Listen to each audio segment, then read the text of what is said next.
A personal letter that tests the gospel's social implications. In Christ, a slave and a master become brothers. Reconciliation moves from theory to a house church doorstep.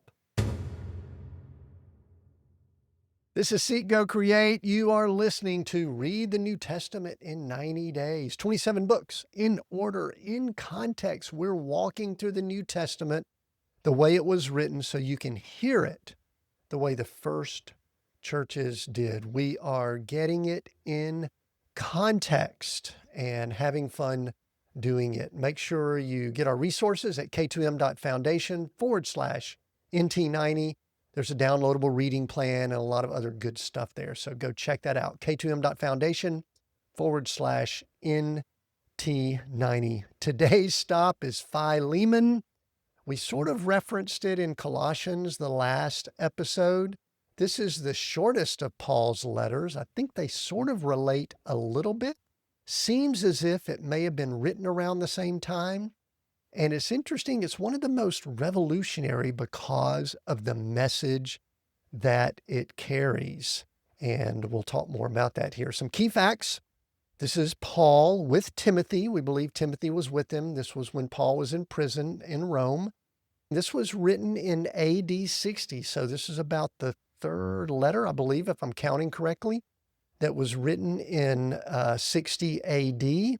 And fascinating, just kind of a sidebar here. I was kind of looking at our list before I hit record, and we've already done 2 books or letters that were written at the same time frame or close to the same time frame from Paul. And it's interesting as we look and project out, 18 of the 27 New Testament books were written over the next 8 years in our time frame of the first century. Between 60 and 68-ish, 2/3 of the New Testament was written during this incredible time. You know, for those of us that live in the 1900s or the 2000s, we talk about the turbulent 60s in the United States and the world. Well, let me tell you what, they were nothing compared to the 60s of the first century when all of these things were going on, building up to the destruction of the temple in Jerusalem. And 18 of the letters that we now read in our New Testament, we believe were written during that time frame. Keep that in mind as we're reading here. The audience here, this is very interesting. Paul specifically wrote this to Philemon, and he had a house church in Colossae.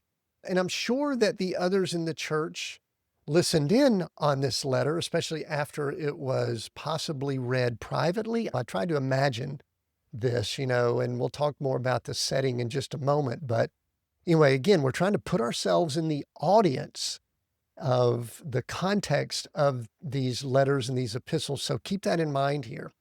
And the setting, again, we're 30 years post-resurrection. Paul is still in prison. Tychicus and Onesimus carry this letter alongside Colossians. That's why I believe it sort of relates to Colossians.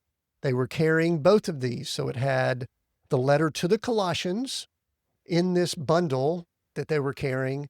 And then it also had what I consider to be somewhat of a private message for Philemon. We now get to read these as part of our New Testament.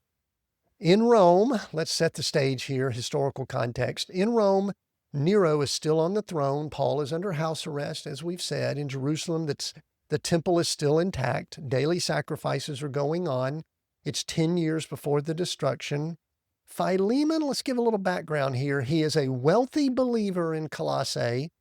We know from what Paul says, he's generous, faithful, known for refreshing the hearts of the saints. The church meets in his home. Paul brought him to faith, and he's going to remind him of that in this letter. Onesimus was his slave. He ran away, maybe after stealing. We're not sure. There's some implications there. Maybe he was just seeking freedom. He disappeared into the crowds of Rome and somehow encountered Paul, who was under house arrest. Paul shared the gospel Onesimus believed. Now he's returning, not because the law requires it, but because the gospel does. Here's the tension, and I want us to feel this as we read this letter from Paul to Philemon. Roman law allows brutal punishment for runaways, beating, branding, even execution. Within the law, Philemon has every right to do those things. He's got the legal right on his side, but Paul is asking him to receive Onesimus not as a fugitive, but as a brother. Why now? Wrongs need to be made right. Relationships need to be reconciled. That's why that word reconciliation, to me, I love pairing it with the reconciliation that we learned about in Colossians that arrived with this letter, or they were transported with this letter. I think it's so cool. In Colossians, it's big picture restoration. And here in Philemon, it's narrow relationship between two people reconciliation. Powerful stuff. Paul sends Onesimus back with a letter pleading his case, not commanding it, not demanding it, but appealing on the basis of love. It is defining relationships in God's kingdom, and it's different than Rome and even in the Old Covenant. Here's what you're going to encounter. Philemon is brief and personal. The gospel meets social hierarchy. You're going to hear about partnership in the gospel. Paul addresses Philemon as a fellow worker, beloved partner. Onesimus has been transformed, he says. He's formerly useless. Now he's useful. Kind of a wordplay on his name as we understand it. It's an appeal, not a command. I could order you, Paul says, but I appeal to you on the basis of love. He is now a brother, not a bondservant. I'm not sure that we fully grasp that word bondservant in our current culture. He is no longer a slave, but more than a slave, he is a beloved brother. Receive him as you would receive me. Paul stakes his own relation on Onesius's welcome.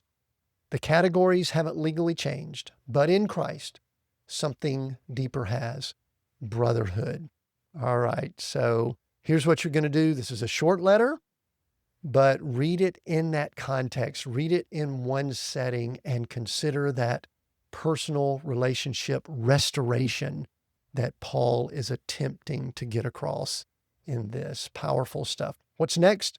After this, we're going to jump to Philippians, another letter from jail, and one that is filled with joy. What happens when hope isn't tied to circumstances? Okay, don't forget to follow along, k2m.foundation/NT90. If you haven't visited that site yet, make sure you go there. If you're watching this on YouTube or listening on your podcast platforms, you can find it easily on the website and in lots of places, lots of good stuff there. So let's try to do something a little bit unique here. Let's do all that we can to put ourselves in Philemon's shoes here. So picture this. It's AD 60. You're Philemon. The church meets in your home. You are known for your love and faith. A messenger has arrived from Paul, and with him, a face you didn't expect to see again. Onesimus, your slave, the one who ran away.